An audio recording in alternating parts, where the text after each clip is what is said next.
town, those irrepressible poltergeists are back for their third shot, and director Gary Sherman hopes you'll find them scarier than ever. The Poltergeist movies are not really based on gore and blood and violence as much as just fear of the unknown and the whole concept of afterlife and death. It's a little more mystical. One of the things about the Poltergeist films is no one's been killed in a Poltergeist film. Until now. And the poltergeists are no longer confined to a single family dwelling either. This time, they get to create havoc in one of the tallest skyscrapers in the world, a composite of several of Chicago's most spectacular high-rises. By upping the ante and putting it in a 21st century monolith kind of steel and glass structure in this city environment, really urbanize it, we've really created a kind of a super technological haunted house, a 21st century haunted house, and you've placed everybody in jeopardy by doing this, everybody in the building. Coupled with Poltergeist 3's new environment is a new approach to special effects. We're not doing our special effects in post-production. We're doing all of our special effects live on the stage through the use of mirrors and beam splitters and two-way mirrors and mirrors of different densities, glass of different densities, glass of different reflective qualities. This groundbreaking special effects approach is a departure from Poltergeist 2, which relied heavily on blue screen shots and optical composites to create its own otherworldly atmosphere. The actors in this picture are not interacting with blue screen. They are actually seeing what the audience sees. For Tom Skerritt and Nancy Allen, Carol Ann's uncle and aunt in Poltergeist 3, the lack of optical process shots meant a new level of physical challenge and involvement. In one scene, they rode a window washing rig over the edge of one of the tallest buildings in the world.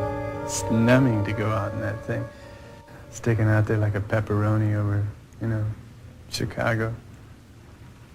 And then when the camera started rolling, I looked over the edge of that thing. It scared me to death.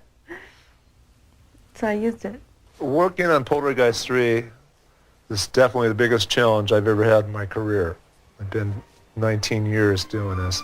Special effects foreman Cal Accord had the task of actualizing the movie's complex and innovative illusions.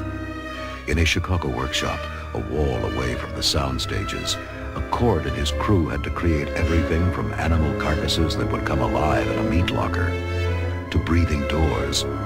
One of his biggest challenges was a half-inch deep puddle with a particularly troublesome bottom. Carol Ann is in a garage. She's trying to escape the poltergeist. And she backs into a puddle, and these hands come out of the puddle and are grabbing onto her. And the other kids come over to save her, and they get yanked into the puddle also, and then they all disappear inside the puddle. And cut! First of all, the garage isn't a garage, it's a set. And the puddle isn't a puddle, it's a hole in the floor that opens into a water tank. I got a 10-foot diameter tank built with the 3x3 windows in it. And there's a pneumatic cylinder down there with a little platform on it, so she could stand on it and drop down out of shot on cue. Those grotesque hands were latex creations that found their way onto two divers who were responsible for their demonic antics. Director Sherman communicated with the divers via an underwater radio hookup. And let go. Well, fog oil is a term that's used for the stuff we put in there. A lot of people, they call it voodoo juice, fog juice. The fog oil gave a particularly eerie quality to the intense lights that shined up through the puddle. The rest was timing, and take after take after take. Poltergeist 3, we're back, becoming a chilling reality for the summer of 1988.